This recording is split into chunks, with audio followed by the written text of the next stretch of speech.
Assalamualaikum dear students, I hope you are all fine and doing great. Our today's topic of discussion is cardiovascular disorders. अब बच्चे अभी तक हम क्या हो सकते हैं जो डिस्कस कर चुके हैं, हम जो ह्यूमन सर्कुलेटरी सिस्टम उसके ऑल कंपोनेंट्स को डिस्कस कर चुके हैं, ब्लड को डिस्कस कर चुके हैं, ब्लड वेसल को डिस्कस कर चुके हैं, हार्ट को डिस्कस कर चुके हैं, सर्कुलेशन को डिस्कस कर चुके हैं, हार्ट बीट को डिस्कस कर चुके हैं, आर्टीरियल सिस्टम को डिस्कस कर चुके हैं, वेनस सिस्टम को discuss, we are discuss all these things clear. अब बेसिकली जितना लास्ट 2 से 3 चैप्टर में हमने ये देखा है कि कोई भी सिस्टम है वो स्मूथ रनिंग में तो चलता है, लेकिन उसमें डेफिनेटली डिसऑर्डरनेस भी आ सकते हैं, इश्यूज भी आ सकते हैं। अब जो हमारा सर्कुलेटरी सिस्टम है इसमें भी डिसऑर्डर होते हैं। अब इसमें जो वर्ड पे गौर करें जरा, cardiovascular disorders, cardio link to the heart, अगर हार्ट में कोई प्रॉब्लम आती है, वैस्कुलर ब्लड वेसल्स की, तो डिसऑर्डर्स आपको पता है। मैंने आपको बताया था ना, कुछ वर्ड्स होते हैं जो स्पेसिफिक होते हैं। Renal word is link to the, you can say kidney, hepatic link to the liver, clear, pulmonary link to the lungs. अब cardiac that is directly link to the heart, clear? Okay, let's see. The diseases that are involved in the heart or blood vessels are collectively called cardiovascular disorders, clear? I have mentioned 2 things, one is the heart, other is the blood vessels. If both are involved, then we'll call the term cardiovascular disorders, clear? तो अगर heart और blood vessels दोनों में कोई issue आ जाए तो हम collectively हम क्या नाम देते हैं, कार्डियोवैस्कुलर डिसऑर्डर्स। ओके, इन्हें हम सीवीडीज भी कहते हैं। आज से आप कार्डियोवैस्कुलर डिसऑर्डर्स कह दो, आप इन्हें कार्डियोवैस्कुलर डिजीज कह दो, that depends upon you. Next, first one is the coronary heart disease. अब करोनरी, ये भी वर्ड, मतलब करोनरी आर्टरी वो आर्टरी होती हैं जो हार्ट को ब्लड सप्लाई करती हैं, क्लियर, तो उसे हम करोनरी कहते हैं। तो जो हार्ट की आर्टरीज होती हैं, करोनरी में क्या हो सकते हैं, कोई इशू वगैरह आ जाता है, उसमें प्रॉब्लम आ जाती है, तो उसको करोनरी हार्ट डिजीज की हम बात करेंगे। अब क्या कहते हैं, इसको देखते हैं। इट इज नैरोइंग और ब्लॉकेज ऑफ करोनरी आर्टरीज। कहते हैं इसमें क्या हो सकता है, आपकी जो करोनरी आर्टरीज होती हैं या तो ब्लॉक हो जाती हैं या नैरो हो जाती हैं। अब क्वेश्चन आता है करोनरी आर्टरीज क्या है, उसने खुद ही जस्टिफाई कर दिया, which supply blood to the heart muscle, जो ब्लड आपके हार्ट मसल्स को क्या करते हैं, ब्लड सप्लाई कर देते हैं। Okay, next, this condition is primarily caused by atherosclerosis, though this is again a new term. We have to focus what is atherosclerosis. Let's see the definition. Accumulation of fatty deposits inside arteries. अगर आपकी arteries के अंदर जो fatty material होता है, fatty material mean lipids वगैरह, cholesterol वगैरह, अगर ये डिपॉजिट हो जाए तो आपकी क्या उसे कहते हैं, इस कंडीशन को हम नाम क्या देते हैं, एथेरोस्क्लेरोसिस। दोबारा बोलता हूँ, दिस कंडीशन इज प्राइमरीली, अब कहते हैं जो आपकी आर्टरीज हैं जो ब्लॉक हो रही हैं या नैरो हो रही हैं, वो किसकी वजह से हो रही होती हैं, कि आपको एथेरोस्क्लेरोसिस हो रहा होता है। आपको समझो एथेरोस्क्लेरोसिस क्या है, कहता है एथेरोस्क्लेरोसिस ये है कि फैटी मटेरियल का डिपॉजिट हो जाना, कोलेस्ट्रॉल का, फैट का, लिपिड का, वहाँ पे आपके आर्टरीज के अंदर, उस वजह से ये प्रॉब्लम आती है, क्लियर? ओके, नेक्स्ट हम देखते हैं causes. High level of low density lipoprotein. आप लिपोप्रोटीन यूज करते हो, एग्जांपल कोलेस्ट्रॉल। अगर आप कोलेस्ट्रॉल का बहुत इंटेक है तो ये जो मोस्टली लोगों की प्रॉब्लम वगैरह आती है, हार्ट अटैक वगैरह आता है, उनमें कोलेस्ट्रॉल का एक अच्छा खासा क्या उसे कहते हैं रोल होता है in blood. High blood pressure, smoking, diabetes क्या उसे कहते हैं, इसकी रीजन ये भी हो सकती है, ब्लड प्रेशर भी हो सकता है, स्मोकिंग भी हो सकती है, डायबिटीज मीन शुगर भी हो सकती है। सेडेंटरी लाइफस्टाइल, सेडेंटरी लाइफस्टाइल जो हमारी आजकल नई यूथ का लाइफस्टाइल आ रहा है, या सॉरी मैं किसी को क्रिटिसाइज नहीं करना चाहता, लेकिन जनरल क्या हो सकते हैं, सेडेंटरी लाइफस्टाइल है, स्पेशली इन सिटीज के लोग क्या हो सकते हैं, ऐसे काम शाम नहीं करते, फ्री बैठे रहते हैं।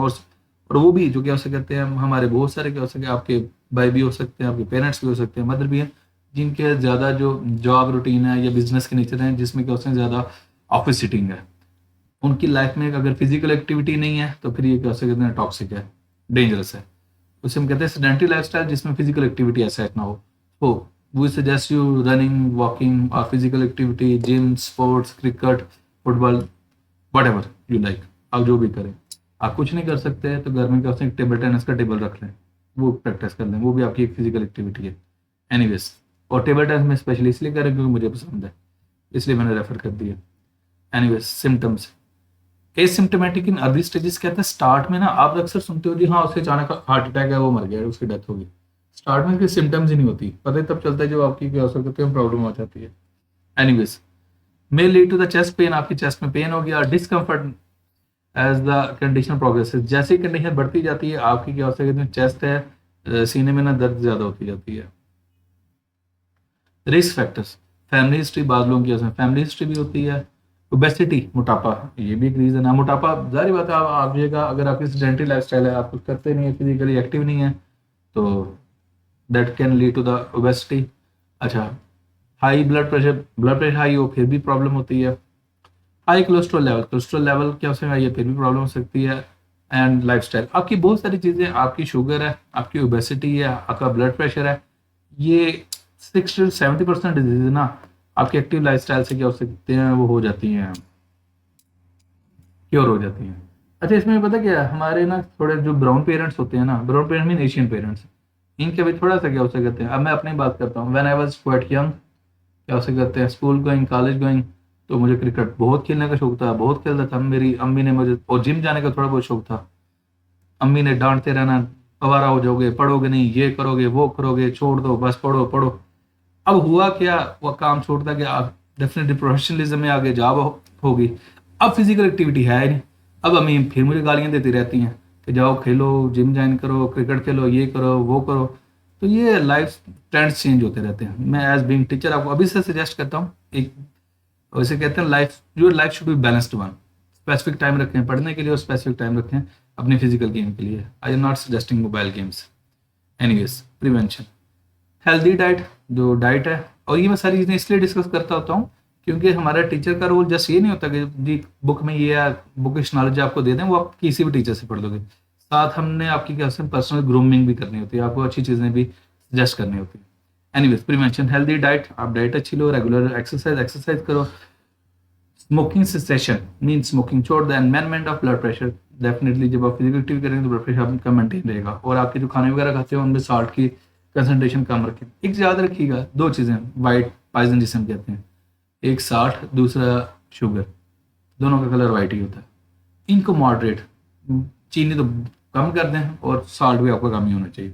And cholesterol level, anyways, complication if left untreated, अगर क्या हो सके तो आप इसकी ट्रीटमेंट नहीं करते, आप इसका इलाज वगैरह नहीं करवाते, CND can lead to the more severe condition हो सकती है, myocardial infection and heart failure. Myocardial infection क्या है, वो आगे नेक्स्ट डिजीज वही है, उस पर वीडियो बनाऊंगा तो वहाँ पे जस्टिफाई करूंगा। ओके, क्या हो सके कहते हैं, ये सात जो बॉक्सेस हैं इनको देख लेते हैं। One is arteriosclerosis, is a general hardening and thickening of arterial wall, आपकी आर्टरी वाल अगर हार्डन हो रही है, थिक हो रही है, तो उसे हम कहते हैं atherosclerosis. The specific type of atherosclerosis caused by building up, simple, अगर आपका फैटी मटेरियल कोलेस्ट्रॉल वगैरह डिपॉजिट हो रहा है आर्टरीज के अंदर, then that can cause the atherosclerosis. Okay, according to the World Health Organization WHO, cardiovascular disorders are responsible for 32% of the global death. दुनिया में जितने भी लोग मरते हैं उनमें 32% लोग सिर्फ इसी वजह से मरते हैं कि हार्ट की प्रॉब्लम्स की वजह से। इन पाकिस्तान, और पाकिस्तान के अंदर 29% लोगों की जो अमवात होती हैं, जो डेथ होती हैं, वो ये CVDs की वजह से होती हैं।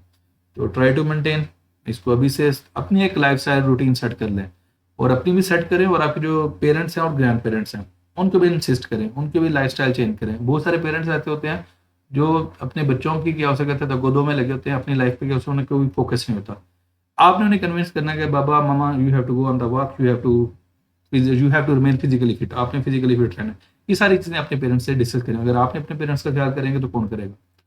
क्लियर है बच्चे, यहाँ तक टॉपिक कंप्लीट है। Still if you have any sort of question then you can ask in the comment section. Thank you so much.